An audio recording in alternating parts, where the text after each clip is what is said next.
할렐루야. 사람이 살아가면서 늘 두 가지를 있는데 하나가 뭐냐면 고난이 있습니다. 고난. 사람들은 누구든지 살다 보면 고난을 겪습니다. 또 하나가 뭐냐면 좋은 일을 만나는 거예요. 어떤 누구도 고난만 겪는 사람이 없고 어떤 누구도 좋은 일만 만나는 사람이 없어요. 좋은 일을 만난다 싶으면 예기치 못한 고난도 겪게 되고 또 고난만 겪는 사람이 없어요. 또 하나님이 좋은 일도 주세요. 그리고 왜 하나님이 고난도 주고 왜 좋은 일도 줄까요? 그것은 우리의 타락성에 있어요.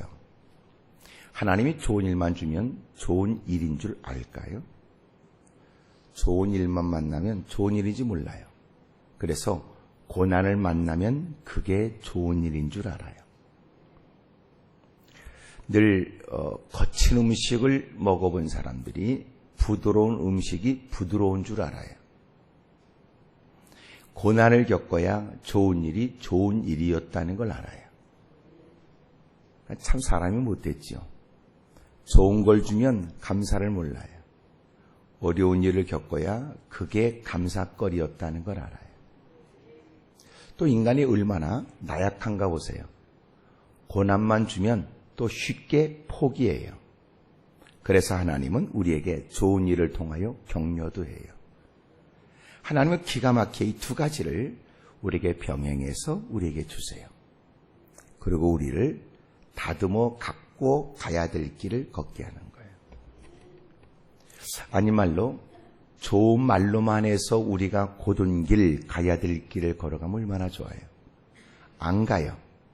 그러니까 주님은 우리를 호되게 다루기도 해요. 거친 손길로 우리를 다루어요.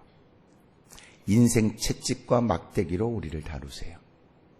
그래서 우리가 있어야 될 자리에 있게 하고 가야 될 길을 가게 해요. 너무나 또 연약해요. 그래서 주님은 따뜻하게 감싸고 격려하고 위로도 해요. 그래서 어떤 누구도 좋은 일만 만나는 사람이 없어요.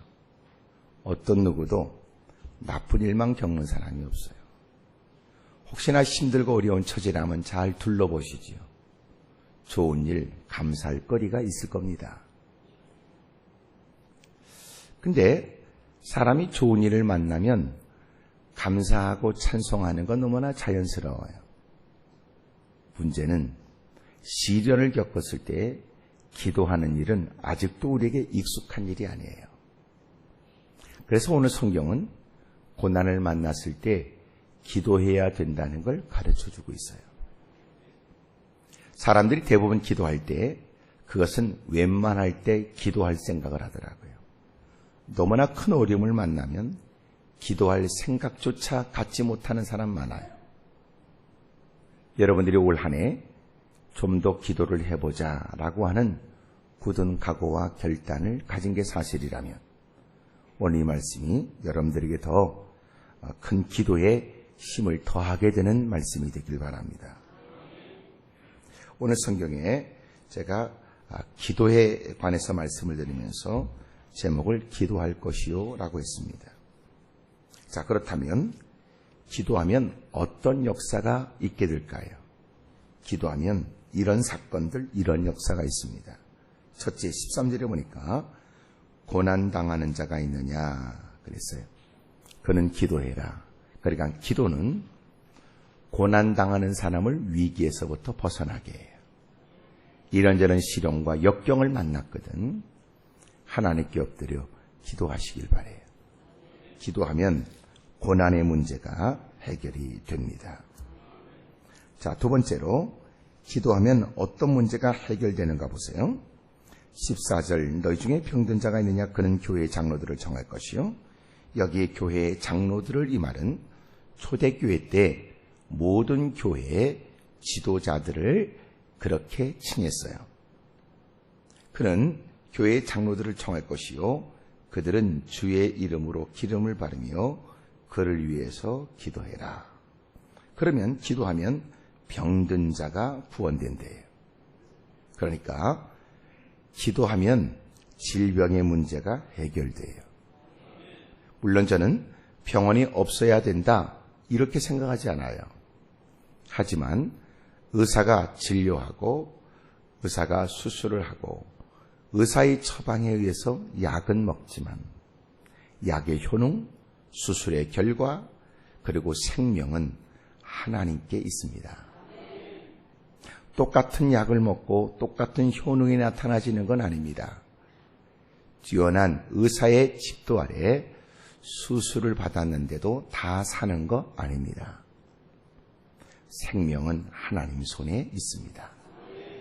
그러니까 약을 먹어도 여러분 의사의 도움을 받아도 우리는 기도합니다. 하나님, 내 생명은 하나님의 손에 있습니다. 때로는 의사가 더 이상 방법이 없다 할지라도 우리는 기도합니다. 왜냐하면 과학과 의술이 세상의 병을 앞질러 가지 못합니다. 우리는 그럼에도 불구하고 우리의 생사화복을 주장하는 것이 하나님이라고 믿지요. 그래서 기도합니다. 기도하면 질병의 문제도 해결됩니다. 이왕이면 좀 더 좋은 여건에서 의료진의 도움을 받으면 좋지요. 이왕이면 뛰어난 의사의 손길에 도움을 받는 것도 좋습니다. 이왕이면 많은 사람에게 잘 알려진 의료기관의 도움을 받는 거 필요합니다. 하지만 잊지 마세요. 당신이 그런 조건이 되지 못한다 할지라도 당신에게 희망이 없는 거 아닙니다. 하나님께 기도하면 하나님이 능하신 손길로, 피 묻은 손길로 우리를 깨끗게 해줍니다. 기도원에서도 수없이 많은 기적이 있었습니다. 저는 본래 기도원 체질이 아니에요. 근데 하나님이 기도원 사역을 하게 하셨어요. 저는 그전에 기도원에 관해서 관심이 없었어요. 근데 하나님이 기도원 일을 이렇게 그 거반 30년의 시간을 사역하게 했습니다. 초창기 때 대부분 기도원 간다. 그러면 대부분은 다 그 당시에 이단, 손뼉 치고 그런다. 유난스럽고 성령파 이렇게 몰아쳤다고요. 근데 하나님이 저를 기도원 사역을 하게 했습니다. 기도원을 다녀본 경험이 없었기 때문에 기도원 사역은 순수하게 기도를 위한 것이어야 한다고 생각했어요. 다시 말하면 소위 이상한 짓을 해야 된다 생각을 안 했다고요. 말씀을 증거하고 말씀 붙들고 기도하면 주님은 주님의 일을 하신다 이런 생각을 해요. 소위 기도원마다 다 특징이 있어요.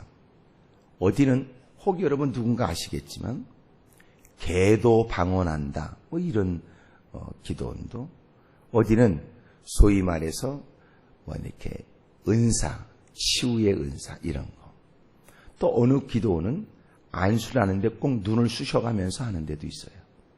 또 어디는 막 몸을 막 긁어서 뭐 치료의 역사를 기대한다 이런 데도 있는 거예요.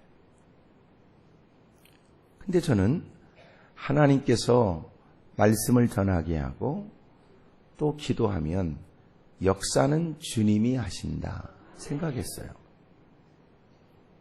근데 놀라운 일이 일어났어요. 그렇게 말씀이 증거되고 그리고 단순하게 그 말씀 붙들고 하나님이 역사해 주시기를 흠모하자고 제안했는데 역사는 주님이 하세요. 각양의 이적과 기적이 일어났어요. 오늘도 여러분 그런 하나님의 은혜를 저는 믿습니다. 특별한 이상한 짓을 안 해도 괜찮아요. 소위 잡아뜨린다, 뭐 눈을 쑤신다 이런 거 안 해도 괜찮아요. 여러분 하나님의 말씀이 말씀인 줄 믿으면 돼요. 그러면 역사는 주님이 하시잖아요. 성경에 가르쳐 주는 것처럼 우리가 기도하면 일으키는 건 주님이 일으키세요. 15절에 보니까 병든 자를 구원하리니 주께서 그를 일으키시리라 그래요. 기도는 누가 해요? 내가 해요. 역사는 누가 해요? 주님이 하세요. 근데 문제는 기도도 하면서 지가 일으키려니까 문제예요. 그래서 가끔 보여지는 이상한 일들, 이상한 어디 모임에서 누군가를 위해 후려 패면서 기도해서 사람이 죽었다. 또 여러분 막 사람을 귀신이 역사한다고 그러고 여러분 막 배를 때려서 창자가 파열이 되고 목숨을 잃었다. 그런 얘기를 여러분 뉴스에서 접하잖아요. 그거요, 신앙도 아니고 무식한 짓이에요. 내가 일으키려니까 자꾸 물리적으로 뭘 해야 된다고 생각해요. 그건 신앙이 아니에요. 기도는 내가 해요. 일으키는 건 주님이 하세요. 그러니까 기도하면 하나님께서 고난의 문제를 해결해 줘요. 근심과 염려로부터 자유케 해요. 기도하면 하나님이 질병의 문제도 해결해 주세요. 또 보세요. 기도하면 어떻게 되는가? 여기 16절, 15절, 16절, 15절 끝에 혹시 죄를 범하였을지라도 사심을 받아요. 그러면서 16절에도 서로 죄를 고백하며 그랬단 말이에요. 그러니까 기도하면 질병의 문제도 해결될 뿐만 아니라 기도하면 죄의 문제도 해결돼요. 난 여러분이 부끄러운 자신의 은밀한 죄를 기꺼이 하나님 앞에 서슴없이 고백할 수 있는 용기가 있길 바랍니다. 죄를 짓는 일에는 과감한 행동을 하면서 왜 회개 기도에 관해서는 용기가 없는지 몰라요. 사람이 천국에 못 가는 것은 여러분 그가 죄를 지었기 때문이 아니에요. 천국에 못 들어가는 것은 회개하지 않아서 천국에 못 들어가요. 어떤 누구도 천국에 들어갈 사람이 없어요. 모든 사람은 다 죄를 범했기 때문에 그렇습니다. 천국에 들어가는 방법, 회개하면 들어가요. 회개하면. 그런데 누군가에게는 회개는 쉬운데 누군가에는 회개가 너무 어려워요. 어느 날 깨달았어요. 사람이 강팍한 게 무지무지 무서운 거예요. 강팍한 것은 우상숭배의 죄와 같아요. 강팍한 것은 저주와 같아요. 회개만 하면 살잖아요. 회개 안 해요. 기도하면 주님이 주잖아요. 기도 안 해요. 죽어가면서도 기도 안 하고 저주받아 죽어가면서도 회개 안 해요. 이 강팍함은 저주라고요. 사람은 짐승과 구별돼요. 깨달을 수 있어서 구별된 거예요. 깨닫지 못하는 건 저주예요. 은혜가 뭐예요? 깨닫는 게 은혜예요. 언제나 저와 여러분들은 마음이 늘 옥토처럼 가꾸어져 있길 바라요. 옥토처럼. 하늘에 씨앗이 떨어져도 그 옥토는 씨앗을 잘 보담습니다. 그리고 뿌리를 내리고 잘 성장하게 되지요. 여러분들에게 그런 은혜가 있기를 축복합니다.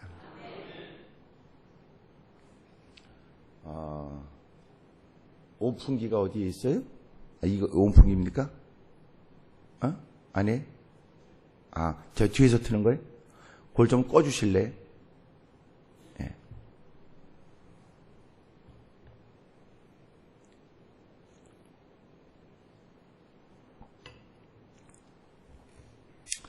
이 온풍기가 자꾸 이렇게 맞바람 되니까 제가 지금 목이 말라요. 아주 제가 목 상태가 너무 안 좋아요. 저 온풍기는 사실은 저 뒤에다 놓으면 안 돼요. 앞에다 여러분 콧구멍 밑에다 써야 돼요. 이렇게 다 써야 되는 거예요. 이 목사 이렇게 앞에다 하는 게 이건 목 다 버립니다. 그리고 여러분이 뿜어내는 모든 것들을 다 모아가지고 목사 네가 먹고 죽어버려라 그럽니다. 그래서 본래 온풍기는 저기다 놓는 거 아니에요. 그리고 온풍기는 절대로 도움이 안 돼요. 왜냐하면 더운 공기는 다 위로 가요. 저는 무지무지 더워요. 여러분 춥지요? 당연하죠. 왜냐하면 더운 공기는 다 위로 가요. 찬 공기는 밑으로 가고. 그래서 본래 여러분이 온기가 있으려면 바닥에다가 지금 다 덮개다시 했지만 본래 밑에다가 따뜻하게 열선을 까는 게 제일 좋아요. 왜냐하면 그래야 더운 공기 밑에서 위로 올라오기 때문에. 에어컨은 위로 해야 돼요. 찬 공기가 밑으로 내려오니까. 근데 더운 공기는 절대로 저렇게 하면 여러분 전혀 유익이 없어요. 뭐만 뜨끈뜨끈해지냐? 머리만 뜨끈뜨끈해져요. 그때부터 혼미해지고 집중력 떨어져요. 그리고 멍청해져요. 그리고 몸은 추워요. 다 발이 춥지요. 사람이 발이 따뜻해야 돼요. 머리는 차야 돼요. 그래야 총기가 생겨요. 근데 머리가 따끈따끈하면 안 돼요. 발이 차가우니까 추운 거예요. 예. 그래서 오히려 여러분 추우면 무릎 덮개로 무릎을 덮는 게 더 따뜻해요. 그리고 예배 이전에는 다 하세요. 그러나 예배가 딱 되면 하시면 안 돼요. 연세가 드신 분들 제일 좋은 게 뭐냐면 두텁게 입으시고 무릎 덮개를 갖고 오셔서 무릎을 덮는 게 오히려 따뜻하세요. 그리고 이렇게 온풍기를 하는 건 목사 잡는 적의 킬러예요. 정 필요하시면 저걸 앞에다 갖다 놓고 여러분 콧구멍 밑에다가 잔뜩 째는 게 제일 좋아해요. 미안해요, 이런 얘기를 해서. 근데 이거는 제가 이제 여러분 알려드리는 거죠. 그리고 저게 정 필요하면 옆으로 쬐든지 해야 돼요. 전혀 저거는요, 건강을 다 버리는 겁니다. 그리고 저기서 나오는 바람은 좋은 바람이 아니에요. 예. 그래서 오히려 가장 예배 시간에 좋은 건 여기가 약간 좀 쌀쌀하더라도 공기가 맑은 게 좋아요. 그러니까 여러분이 자꾸 저걸 왜 안 떼냐 그러는데 저걸 떼봐야 좋은 거 하나도 없어요. 그래서 여러분이 이미 두텁게 입고 오셨는데 두텁게 입으시고, 그리고 필요하면 무릎 덮개를 갖다가 연세 드신 분들은 대부분 다 자리가 있잖아요. 지정석은 아니라도 늘 지정석처럼 자리가 있잖아요. 늦게 와도 빗기라 그러면 알아서 다 빗기잖아요. 예, 그곳에 여러분 무릎 덮개를 갖다 놓는 게 좋다고 말이에요. 그게 오히려 더 추운 겨울을 나는데 지혜예요. 제가 별걸 다 연구했죠. 예. 저렇게 바람이 직접 쐬면요, 목사 목을 반드시 버리게 돼 있어요. 예. 물을 많이 마셔라. 그것은 목에 여러분 이 수분이 많아야 돼요. 습기가 있어야 되는데 저렇게 되면요, 목을 바싹 마르게 해요. 예. 그러면 반드시 설교하는 데 지장이 있고 그 영향을 여러분이 그대로 받게 돼요. 이런 얘기를 이렇게 내가 이렇게 아주 이렇게 괜찮은 사람이 얘기할 때 알아들으는 게 좋아요. 그리고 저는 개인적으로도 에어컨 그런 거 절대로 뒤에 놓지 말라고 그래요. 이게요 정말 안 좋아요. 그리고 이 안에도 먼지가 많아요. 또 여러분 다 펄럭거리고 앉았으니까 이 먼지 다 일어나죠. 그러면 그걸 먼지를 싹 모아가지고 목사 입에다가 폭 집어넣어 주는 거예요. 네. 절대로 유익이 없어요. 그러니까 정 필요하면 앞에다 갖다 놓고 쐬라. 앞에다 보세요. 그러면 여러분 앞에다가 저 켜놓으면 어떻게 하는 줄 아세요? 자기도 힘드니까요 방향을 전부 다 바꿔놓는 거예요. 그러면 예배 시간 내내 서로 바람 방향만 서로 신경전을 벌이고 바꾸느라가 끝나요. 그래서 전혀 저건 안 좋아요. 그래서 앞으로 여러분이 이제 면회될지 모르지만 성전을 다시 짓게 된다면 제일 좋은 거는요, 바닥에다 열선 까는 거예요. 그리고 바닥에다가 소위 보일러로 하셔 바닥이 따끈따끈하면 온몸도 따끈따끈해져요. 그러니까 여러분 그거 잘 참고하세요. 아유, 내가 오늘 이 새벽에 별 얘기를 다 해드리네. 기도하면 하나님께서 우리에게 죄 문제를 해결해 주세요. 죄가 있거든 회개하세요. 서슴없이 주저함이 없이. 그러면 주님은 용서하지 못할 죄가 없어서 그의 죄를 용서해 주세요. 자, 보세요. 또 기도하게 되면 어떤 역사가 있습니까? 16절에 보세요. 의인의 강구는 역사하는 힘이 커요. 기도하면 지금까지 내가 이루지 못한 일을 하나님께서 이루어지도록 하시니까 역사하는 힘이 경험이 돼요. 왜 나약하다고 말합니까? 역사하는 힘이 있는데. 왜 내 힘의 한계를 느껴 절망할 일로 여깁니까? 여러분이 상상하지 못한 힘이 있단 말이에요. 주님이 그 일을 이루어 주실 줄로 믿어요. 여러분, 우리는 육으로 살까요? 영으로 살까요? 우리는 육으로 사는 존재가 아니에요. 우리는 영으로 사는 존재예요. 많은 것들을 먹을 수 있고 또 열심히 여러분 운동해서 몸 건강 상태는 좋은 것 같은데 긴 한숨을 쉬며 그리고 삶을 포기하려고 그래요. 왜 그럴까요? 사람은 육으로 사는 존재가 아니라 영으로 사는 존재예요. 요새 유명 연예인 가족들이 자살을 하는 모습 보면 너무나 가슴 아파요. 제가 설교를 하면서 제가 어느 날 결심을 했어요. 제가 지금도 신학박사 과정을 총신대학원에서 마지막 이제 설교학을 제가 전공을 해서 제가 이제 논문을 이제 앞두고 있단 말이에요. 논문을 쓰면 되는데 설교에 관한 내가 지대한 관심이 있다. 모든 목사님이 다 그런 것처럼 저도 남다른 관심이 있어요. 제가 어느 날 결론을 내렸어요. 야, 설교는 뭐냐? 설교는요, 반드시 성도들이 부담을 느껴야 설교예요. 성도가 부담을 느끼지 못하는 설교는 설교가 아니에요. 왜? 하나님이 뭘 원하는지를 가르쳐주고 하나님이 원하시는 대로 살고자 하는 마음이 일어나야 돼요. 설교가 부담이 없습니까? 장난입니까?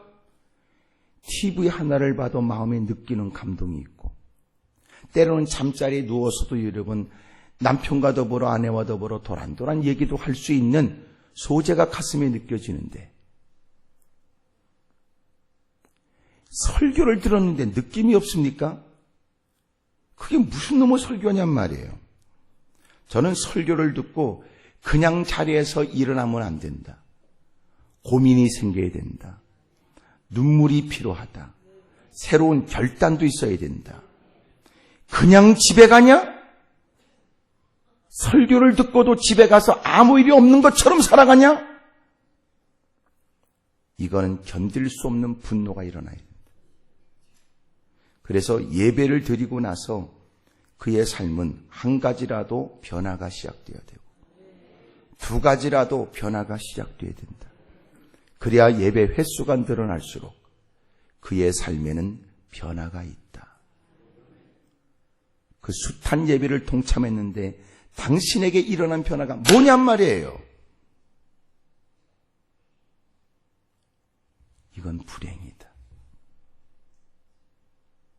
그리고 제가 기도원 사역하면서 뭘 느꼈냐면 물론 좀 전에 말했던 유명 연예인들에 대한 그것을 도전도 받았지만 도대체 예배가 뭐길래 그 유명 연예인들이 주일날 자신이 다니는 교회를 다니고 집에 와서 자살해버렸다니. 난 이게 너무나 가슴 아프다 말이에요. 그러면 그에게 있어서 예배는 뭐예요?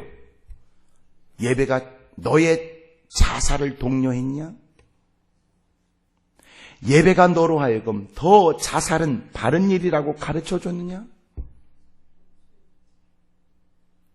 그 예배는 그로 하여금 그릇된 행실의 고리를 끊게 만들어야 하고 그 예배는 그로 하여금 하나님의 방식대로 살고자 하는 마음이 일어나도록 만들어야 되고 그 예배는 이제는 더 세상을 향하여 희망을 갖고 하나님의 뜻대로 살겠다는 각오와 결단을 품게 했어야 했다.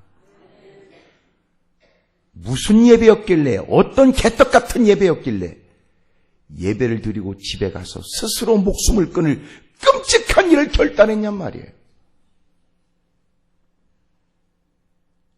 그래서 예배의 의미는 하루 일주일의 시간의 끝이 예배가 아니고 예배는 일주일의 시작의 의미예요. 여러분에게 물을게요. 한 주간의 주말을 언제를 얘기하지요? 주말 그러면. 주말이 언제예요? 한 주간에. 뭐라고 쫑얼쫑얼 하세요? 예? 주말이 언제예요? 여러분 주말은요, 토요일을 주말 그래요. 주일은 뭐예요? 주일은 주초예요. 여기 한남동 달력은 모르겠는데 안양 달력은요, 일, 월, 화, 수, 목, 금, 토 이렇게 되어 있어요. 한남동 달력은 어떻게 되어 있어요? 아, 그래요? 똑같아요? 그렇습니까? 세 개가 공통적으로 일, 월, 화, 수, 목, 금, 토 그렇게 되어 있어요. 다시 말하면 한 주간의 시작은 주일부터 시작이 돼요. 한 주간의 끝을 토요일이라고 그래요. 그래서 한 주간을 말할 때마다 주일을 먼저 주일을 끼워서 한 주, 두 주 그렇게 얘기를 해요. 첫째 주, 둘째 주 그렇게 얘기를 해요. 그러니까 주일이 우리에게 주는 의미가 뭐예요? 주일은 주말이 아니에요. 한 주간의 시작이에요. 그래서 주일 예배는 한 주간을 여는 거예요. 예배는 한 주간의 끝을 얘기하는 게 아니고 주일은 한 주간의 시작을 의미해요. 주일날 은혜 받는 말씀은 한 주간 어떻게 살아야 될지에 관해 주님이 가르쳐 주시는 걸 받는 거예요. 문제는 오늘 우리의 신앙이 한 주간의 끝으로서 해치워버리는 예배인 줄 착각하고 있는 거예요. 그게 아니에요. 치열한 영적 전쟁터에 하나님의 분부를 받고 마땅히 해야 될 일들에 관해 주님의 지시를 받는 거예요. 그리고 세상과 맞설 수 있는 힘을 공급받는 날이에요. 그게 주일이에요. 어느 때 보지 못한 세상을 향한 더 거룩한 하나님의 뜻을 받들고자 하는 열의가 보여지는 날이에요. 하나님의 뜻을 받들어 세상에 나가 기필코 타락된 땅에 하나님의 깃발을 꽂겠다고 하는 그 의지가 더 강하게 보여지는 날이어야 돼요. 그게 주일이에요. 근데 주일날 예배를 참석하고 아무 일이 없는 것처럼 그냥 돌아간단 말입니까? 이건 불행이에요. 여러분들은 모여 예배를 드릴 때마다 지금까지 그에게서 보지 못한 하나님의 뜻을 받들고자 하는 결의에 찬 모습들이 확실하게 보여지길 바랍니다. 그런 예배를 드리세요. 그리고 날마다 승리할 수 있길 바라요. 제가 결심했어요. 제가 예배를 참석하고 돌아갈 때는 그냥 못 돌아간다. 마음에 좀 찔리거나 부담이 되거나 이제는 구석에 몰아 훗날로 차일 피를 결단을 미루지 않도록 당장 요구한다. 그게 제 설교의 가장 중요한 제 자세예요. 저는 내일이 없어요. 여러분 이런 얘기 들어보셨어요? 어떤 목사님이 부흥회를 했어요. 그날 밤 죄가 얼마나 심각할지를 설명했어요. 죄의 결과가 얼마나 끔찍한지를 설교했어요.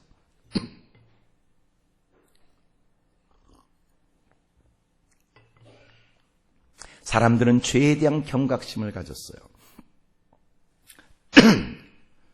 그리고 돌아갔어요. 그때 목사님이 여러분 내일은 심각한 이런 죄의 문제를 어떻게 해결할 것인가에 관해서 내일 말씀을 드리겠습니다. 근데 죄의 심각성을 깨닫고 돌아간 그날 밤 누군가가 그 설교를 듣고 세상을 떴어요. 내일 그 죄의 문제를 어떻게 하면 해결할 것인가에 관해서 얘기하겠다고 했던 목사님이 충격받았어요.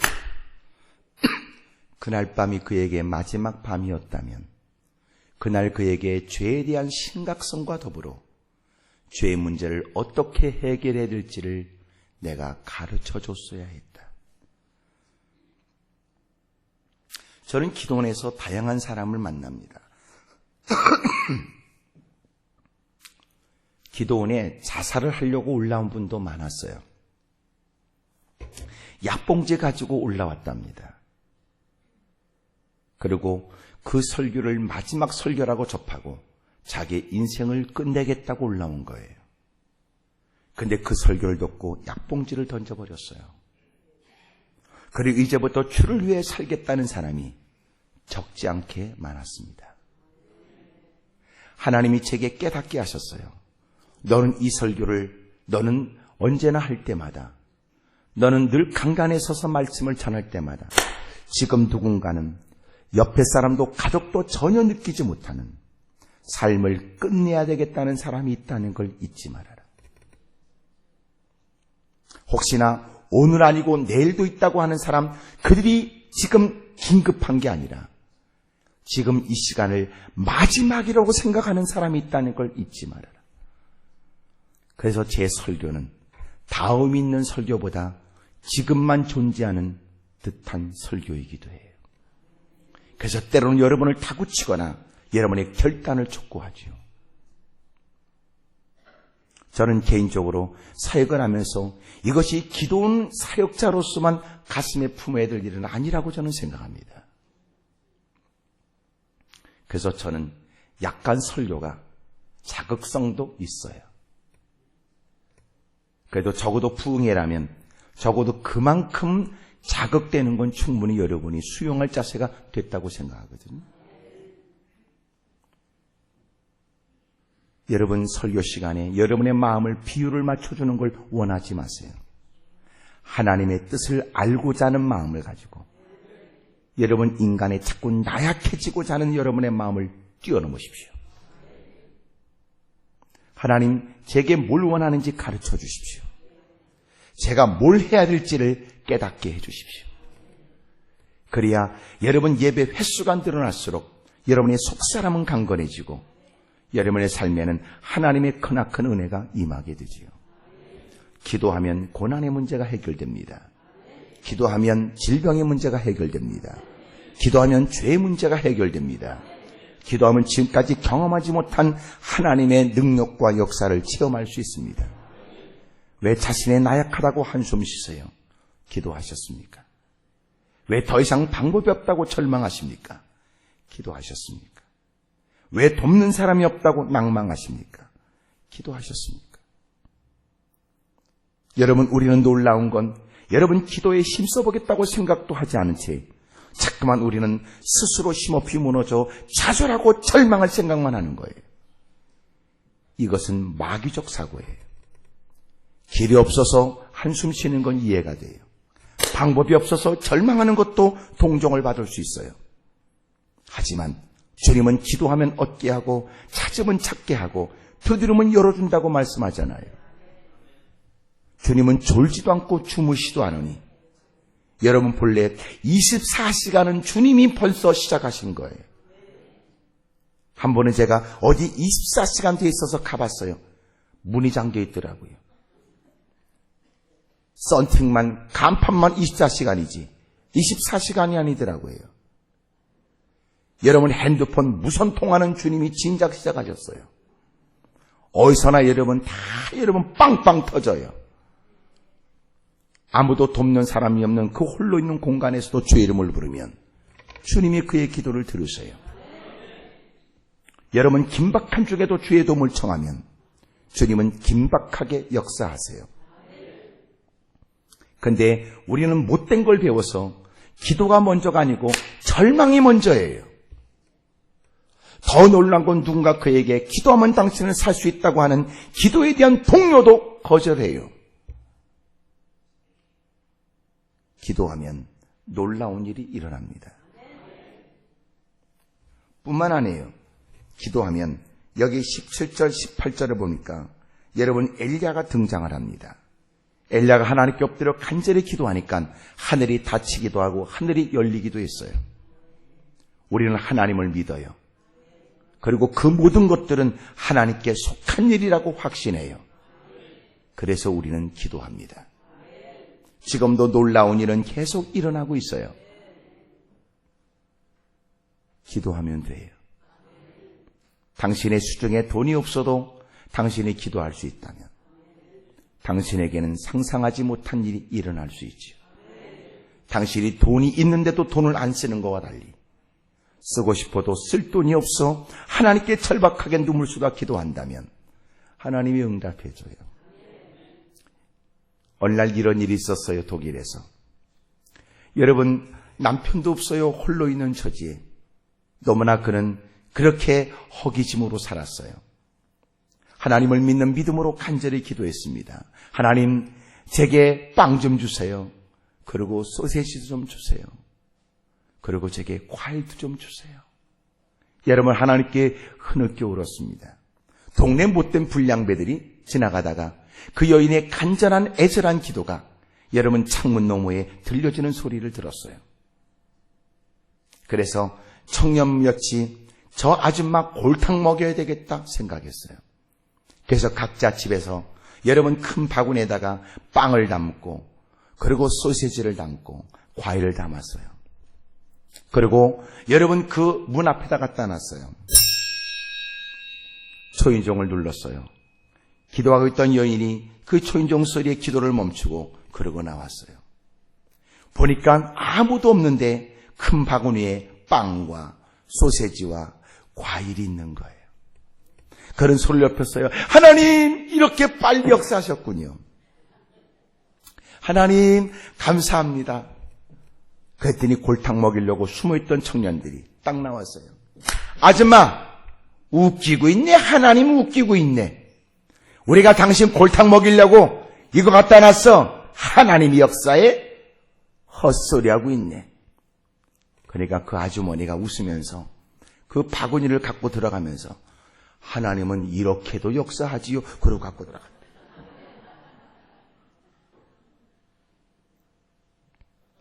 여러분, 하나님은 우리의 기도에 응답해 주세요. 왜 당신은 기도도 하지 않으면서 기도하는 사람을 비판합니까? 왜 당신은 하나님께 매달려 간구해 보지도 않고 기도는 소용이 없다고 말씀하십니까? 그리고 당신에게도 익숙해지는 한숨과 탄식은 마땅하다고 생각하는 것은 신앙이라고 생각하십니까? 이제라도 기도하면 이제부터라도 주님이 역사하지요. 자, 그렇다면 여러분, 기도는 누가 해야 될까요? 여기 성경에 기록되기를 13절에 너희 중에 고난당하는 자가 있느냐? 누가 기도해요? 성경에 써 있잖아. 그는 기도해야 돼요. 여러분, 우리가 자기의 목소리로 주 이름을 부르게 되면 하나님은 그 입술에 응답을 물려주세요. 여러분, 기도는 누가 합니까? 기도는 본인이 해야 돼요. 여러분, 신음소리보다는 기도소리가 오히려 유익됩니다. 사람들 만나 넋두리하면서 시간을 보내는 것보다 하나님께 나와 기도하는 것이 본인에게 유익되지요. 여러분, 기도의 유익성을 얘기하는 것보다 실제 한마디 기도하는 것이 본인에게 도움될 거예요. 우리는 기도의 유익성은 잘 알아요. 그래서 가는 데마다 누군가에게 기도를 하라고 독려할 수 있어요. 정작 자기는 기도하지 않으면서 말입니다. 어떤 사람은 가는 데마다 이렇게 말해요. 저를 위해 기도해 주세요. 이렇게 말이죠. 그리고 자기는 집에 가서 퍼질러 자요. 그러면 안 돼요. 여러분, 고난당하는 자가 있느냐? 너희가 기도하거라. 여러분, 자신의 힘들고 어려운 처지에 관해 하나님께 도움을 청하면 하나님은 그를 외면하지 않고 그를 수렁에서부터 건져내줘요. 하나님의 기이하신 도우심은 막연했던 하나님의 역사가 그에게 구체적으로 나타나져요. 하나님은 환난과 위경 가운데서 그를 벗어나게 하고 큰 목소리로 하나님의 도우심을 세상에 선포하도록 만들어줘요. 여러분, 사람들로부터 동정을 받았던 그가 엎드려 기도하기 시작하면 여러분, 많은 사람들 위해 하나님이 그를 세우시리니 그는 더 이상 동정을 받는 사람이 아니라 누군가에게 동경의 대상이 되도록 만들어줘요. 여러분, 처지를 비관할 게 아니라 하나님께 무릎 꿇는 게 현명합니다. 여러분, 기도는 누가 합니까? 바로 당신이 해야 됩니다. 하나님, 오랫동안 우리는 기도가 얼마나 유익되는지를 배웠지만 내가 지금까지 기도하는 것보다 한숨 쉬고 탄식하며 이것저것 뛰어다니며 넋두리 하느라고 시간을 허비했습니다. 이제는 내가 하나님께 기도하기로 결심했습니다. 여러분, 더 좋은 장소를 기도의 장소로 택하는 것보다 깨달음이 왔을 때 그 자리가 기도의 자리가 되게 하십시오. 더 좋은 시간보다는 여러분 지금 기도하면 그 시간은 그에게 기도 시간이 될 것입니다. 여러분 더 많은 시간보다는 여러분 짧은 기도라도 지금 기도하면 주님이 역사하시기에 충분하지요. 기도는 본인이 해야 됩니다. 두 번째로 여러분 기도는 누가 해야 돼요? 기도는 여러분 위하여 기도해야 됩니다. 여러분 성경에 기록하기를 여기 14절에 너희 중에 병든 자가 있느냐 그는 교회 장로들을 청할 것이요 그들은 주의 이름으로 기름을 바르며 그를 위하여 기도할지니라. 그를 위하여 기도할지니라. 여러분 우리는 본인이 기도해야 되고 또 하나는 누군가를 위하여 기도해야 된단 말이에요. 여러분 자신의 다급한 문제 때문에 기도하지 않는 사람이 누군가를 위해 기도할 일은 없겠지요. 난 여러분들이 엎드려 기도하는 사람이 되길 바라고 이제는 한 걸음 더 나가 더 많은 사람들을 위해 기도하길 바래요. 여러분 신앙 경력이 많다는 건 무엇을 의미할까요? 신앙 경력이 많다는 건 여러분 그가 가슴에 품고 있는 기도의 사람들이 많다는 거예요. 예수를 믿을수록 여러분 우리는 더 사랑을 받으려고 힘써야 될까요? 사랑을 하는 사람이 더 많이 늘어나야 될까요? 여러분 정상적으로 그가 신앙생활을 잘하고 있다면 그는 가슴에 품고 사랑하는 사람이 더 늘어나야 돼요. 근데 가슴 아프게도 여러분 우리가 신앙 경력이 늘어날수록 사람들에게 사랑을 받을 생각만 하지 자기가 사랑하는 사람이 늘어나는 게 아니라는 건 신앙생활 잘못하고 있는 거예요. 그는 믿음 생활이 깊어질수록 그는 다양한 사람들을 위해 기도가 더 늘어났으며 더 많은 눈물을 쏟았다. 그게 정상이지요. 그가 가슴에 품어야 될 영혼들이 자꾸만 기도 명단이 늘어나야 돼요. 그런데 그가 사랑하는 사람은 줄어들고 여러분 기도의 대상자로 여겨지는 기도해야 될 사람으로 여겨지는 명단이 자꾸 줄어드는 건 문제란 말이죠. 여러분들은 더 많은 사람을 위해 기도하길 바랍니다. 일가 친척을 위해 눈물을 쏟고 여러분 우리의 기도에 대한 안타까운 사연을 갖고 있는 사람들을 위해 부르짖으세요. 여러분 신음을 토하는 영혼들 그들을 하나님께로 인도하기 위해 여러분의 눈물 베인 기도는 주님이 금양로에 담으시고 반드시 응답해 주실 줄로 믿습니다. 여러분 기도는 본인이 해야 되고 기도는 위하여 해야 돼요. 여러분 위하여 기도하는 것 남편을 위해 아내, 자식, 부모를 위해 눈물을 쏟아야 됩니다. 세 번째로 기도는 누가 해요? 기도는 서로 해야 돼요. 16절 그러므로 너희 죄를 서로 고백하며 병이 낫기를 위해 서로 기도해라. 여러분 목사님이 여러분을 위해 기도합니다. 그리고 여러분 또한 목사님을 위해서 기도하시겠죠.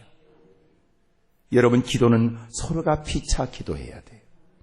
어떤 누구도 일방적으로 기도만 해주는 사람이 없어요. 다 기도를 받아야 돼요. 자신의 연약함을 감추지 못한다. 강단에 묻고는 목사님의 간절한 기도는 여러분에는 애타는 마음으로 기도할 거예요. 여러분 서재실에는 어리든 여러분 또 무릎 꿇고 불철주야 여러분의 영혼을 위해 기도합니다. 여러분 또한 목사님을 위해서 기도하셔야 돼요. 여러분 그런 가운데 어둠의 세력이 틈탈 공간이 없지요. 기도는 본인이 해야 되고 기도는 위하여 해야 되고 또 하나 기도는 서로 해야 돼요. 여러분 중요한 거. 자, 여러분 기도의 목적은 뭘까요? 기도의 목적. 기도의 목적. 하여튼 생각나는 대로 뭐라고 쫑얼쫑얼 하세요. 기도의 목적은 뭘까요? 네?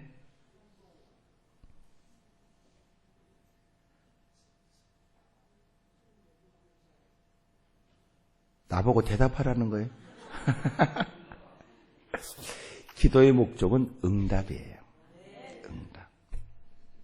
여러분 기도의 목적은 응답이에요. 다시 말하면 그 기도의 가치는 응답에 있어요. 만약 응답받지 못하는 기도라면 화려하고 멋진 표현의 장시간의 기도가 무슨 소용이냔 말이에요. 여러분 가장 잘하는 기도가 뭐예요? 응답받는 기도예요. 여러분 기도하면서 자신을 과시하려고 하는 건 대단히 위험한 일입니다. 여러분 기도에 가장 가슴이 뜨거워질 분은 주님이세요. 짧은 기도라도 주님이 여러분 마음이 동하여 응답도 해주지만 장시간의 기도라도 중원본의 기도라면 주님이 응답하지 않아요. 나는 이왕이면 여러분이 드리는 모든 기도가 다 응답되길 바랍니다. 그렇다면 여러분 기도의 목적은 응답이에요. 어떻게 하면 응답받을 수 있을까요? 세 가지 말씀드릴게요. 첫째, 기도가 응답되려면 첫째는 15절입니다. 믿음의 기도는 그랬어요. 믿음의 기도는. 어떤 기도가 응답이 돼요? 믿음의 기도예요. 여러분 기도는 말꾼들이 하는 게 아니에요. 기도는 때로는 멋진 표현을 못해도 말투가 어눌해도 표현은 투박스러워도 중요한 것은 그의 마음이 주님을 믿는다. 그리고 그 기도에 주님이 역사해 주신다. 순수한 동기라면 주님이 응답해 주세요. 그의 믿음이 헛되지 않게 한다고요. 여러분 말을 잘하지 못해서 기도를 못할까요? 그렇지 않아요. 기도 좀 하시죠. 아유 제가 기도를 못해서요. 미안하지만 당신은 우리를 설득하려고 하지 말아라. 당신은 하나님 마음이 동하도록 기도해라. 여러분 기도는 하나님을 믿어야 돼요. 하나님의 약속을 믿으셔야 돼요. 기도했거든 이루어진 줄로 믿어야 돼요. 그래 기도 속에 가장 중요한 건 믿음이에요. 한 번은 제가 아는 집사님이 늦은 시간 전화를 했어요. 목사님, 집사님 웬일이세요? 목사님 여기 녹십자 병원입니다. 아니 왜 거기 계세요? 여러분 전화 내용을 들어보니까 그 남편이 그 딸과 함께 드라이브를 하다가 그만 마주오는 젊은 사람이 모는 차하고 정면 충돌을 했어요. 이야, 제가 너무나 잘 알거든요. 그 딸 둘이 있는데 너무너무 이뻐요. 너무너무 키도 크고 아주 미스 코리아 같아요. 근데 이제 결혼을 약속한 사람이 있어서 아버지 마음에 딸을 시집 보내니까 서운해서 야 너하고 나하고 오늘은 드라이브나 하고 오자. 그리고 딸을 옆에 태우고 아버지가 운전을 하고 갔던 거예요. 병원 가서 보니까요. 딸은 멀쩡해요. 머리에 충격을 받아가지고요. 완전히 뇌사 상태가 돼버렸어요. 그 아버지는요. 머리부터 발끝까지 충격을 안 받은 데가 없어요. 나중에 알고 보니까 머리가 충격받아서 기억상실. 뼈 한 뼈는 다 부러진 거예요. 사는 게 기적인데 희망이 없대요. 지금 저 상황에서. 가서 보니까 온몸을 다 감아놨어요. 응급실에 중환자실에 있는 그를 담당 의사가 뭐냐면 지금 그 딸은 끝났고 아버지가 지금 위급하대요. 기도해 주고 왔어요. 몇 개월의 시간이 지났습니다. 전화가 왔어요. 목사님 오늘 퇴원합니다. 목사님 가서 식사 대접하려고요. 그래요? 오세요. 그래서 식사를 하면서 대화를 나눴습니다. 남편은 얘기해요. 목사님 하나님이 저를 조각 맞추는 것처럼 맞췄습니다. 근데 그분이 한쪽 지팡이를 짚고 오셨어요. 한쪽 다리에 뒤에 힘줄이 끊어진 거예요. 본인 스스로 말하기를 엉터리처럼 살아왔던 인생. 말은 집사지만 사실은 부끄러운 인생이었습니다. 하나님이 저를 죽음 가운데서 건져내 주셨죠. 이미 딸은 세상을 떴고 그리고 여러분 그 아버지는 그렇게 해서 병원을 퇴원하게 된 거예요. 옆에 있는 여자 집사님이 늘 그분은 특정한 얼굴이 밝아요. 목사님, 몇 개월 동안 제가 남편 병상에 있으면서 여러 가지 많은 걸 봤습니다. 기억 상실까지 된 남편을 위해 좋았던 찬송을 불러하고 또 여러분 성경을 읽어줬어요. 기가 막혀도 기억을 다시 되찾게 되었고, 그리고 평생 아주 이 병상에 누워서 일평생을 보내야 될 것 같았던 남편이 여러분 그가 일어나 나오게 된 거거든요. 여자 집사님이 하는 얘기예요. 목사님, 놀라운 사실을 알았어요. 의사가 말 한마디만 하면 환자와 보호자는 다 포기하더군요. 끊임없이 의사가 회진 놓을 때마다 저에게 요구했습니다. 희망을 포기하도록. 아주머니, 큰 기대하지 마세요. 아주머니, 큰 기대하지 마세요. 아주머니, 큰 기대하지 마세요. 그럴 때마다 그 집사님이, 선생님, 그래도 하나님이 되게 하시면 되지요. 늘 말끝마다 큰 기대하지 마세요. 그럴 때마다 꼭 그 뒷말, 그래도 하나님이 되게 하시면 되지요. 어느 날 의사가 아주머니! 그러더래. 그래도 밝게 웃어가면서 그래도 하나님이 되게 하시면 되지요. 그러더니 걸어 나온 거예요. 여러분, 우리는 믿습니다. 하나님을 말이지. 우리는 믿습니다. 그 의사도 하나님의 손에 있음을 말이죠. 우리는 믿습니다. 과학보다 더 뛰어난 전능하신 하나님을 말입니다. 우리는 우리보다 많은 공부를 하고 의학적인 많은 전문 지식 갖고 있는 그들을 존중히 여깁니다. 하지만 우리는 확신합니다. 그들도 하나님의 손 안에 있음을 말이죠. 믿음의 기도. 그래요. 응답받는 기도는 반드시 믿음이 있어야 됩니다. 그러므로 화려한 기도의 표현보다는 믿음으로 기도하시지. 장시간의 기도, 그것도 우리에겐 필요하겠지만 그러나 믿음으로 간구하시지요. 그러면 믿음대로 되게 하십니다. 두 번째로 여기 16절 끝부분에 의인의 간구는 그랬어요. 첫째, 믿음의 기도여야 합니다. 두 번째, 의인의 간구여야 됩니다. 의인의 간구는 뭘까요? 여러분 누구도 죄 없는 사람이 없어요. 그런데 의인의 간구는 죄를 용서받은 사람으로 날마다 성결을 위해서 힘쓰는 사람의 기도예요. 주님 앞에 감출 수 없는 자신의 때묻골룩증 때문에 그는 눈물을 쏟는다. 이미 베푸신 하나님의 은혜 속에 살면서 더 바르게 살지 못하는 자신의 모습 때문에 늘 그는 날마다 주님 앞에 자기를 살피며 회개하며 산다. 날마다 그의 눈에는 눈물이 마르지 않는다. 날마다 주님을 젖은 눈으로 바라보며 떨리는 음성으로 하나님의 은혜를 구한다. 하나님은 그의 간구에 응답해 주세요. 여러분 날마다 여러분의 눈에 눈물이 마르지 않길 바라요. 여러분 믿음이 좋을 때 여러분 특징이 뭐예요? 눈에 눈물이 있는 거예요. 벌써 눈에 눈물이 있다는 건요, 이 안에 벌써 은혜가 있는 거예요. 여러분 아시죠? 성령 충만할 때는 눈물도 많다는 걸. 아이고, 그 전에 여러분 기억하시겠네. 그 펌프질 해가면서 여러분 그렇게 물을 끌어서 쓸 때 막 펌프질을 이렇게 막 움직이면 이게요, 물이 많을 때, 소위 여름에는요 물도 많아요. 이렇게 벌써 이렇게 보면 그 펌프에 물이 이렇게 있는 걸 보여.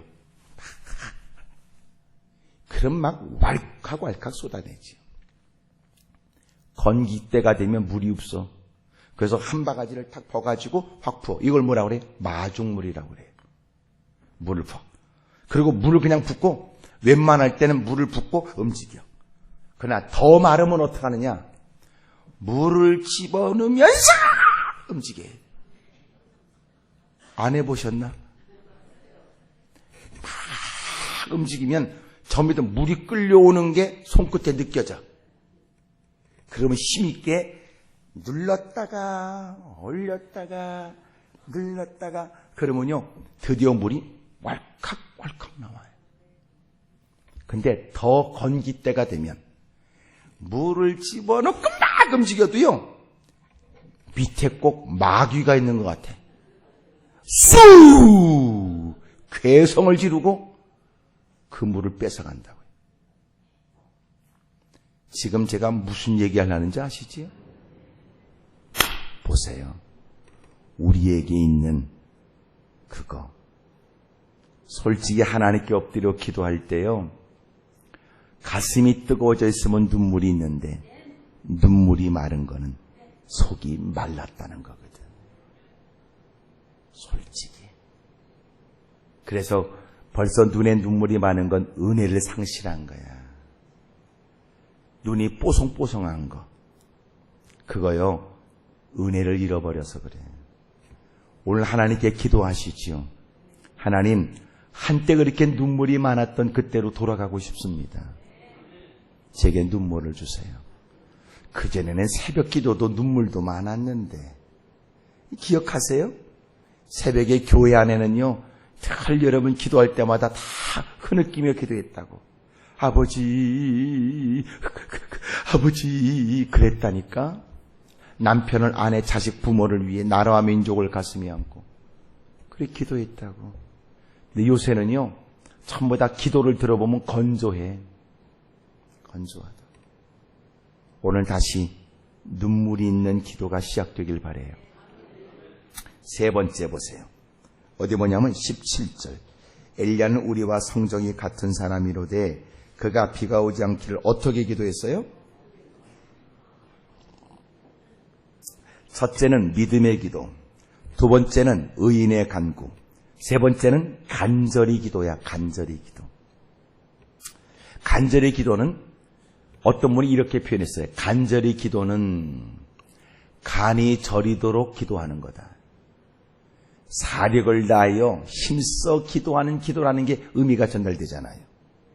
예수님이 힘쓰고 애쓰고 더욱 간절히 기도하신 것처럼, 주님이 구하고 찾고 두드리라고 말씀하신 것처럼 여러분 간절히 기도하는 거예요. 사력을 다해서 말입니다.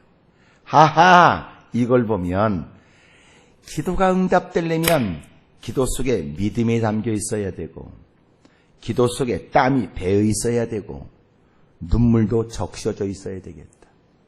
그런 기도라면 하나님이 응답해 주실 것이다. 오늘 드리는 여러분의 모든 기도가 다 응답되길 바랍니다.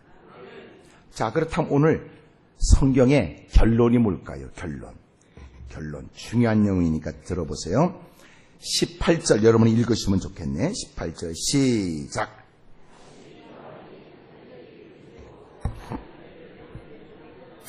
여기 18절의 다시 기도는 뭐냐? 17절에 등장하는 엘리야. 엘리야는 여러분 열왕기상에 보여지는 아주 대단한 엘리사의 스승으로 엘리야는 죽음을 보지 않고 여러분 들림받은 사람이란 말이에요.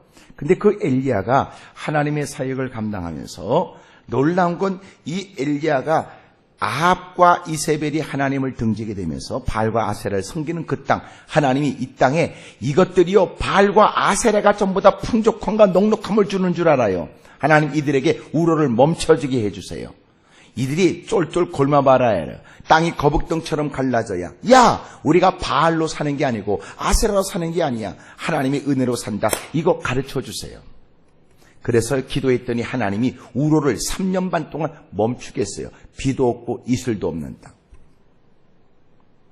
그 다음에 다시 하나님이 그에게 야, 가서 기도하거라. 내가 그들을 긍휼히 여겨 내가 비를 줄 테니까.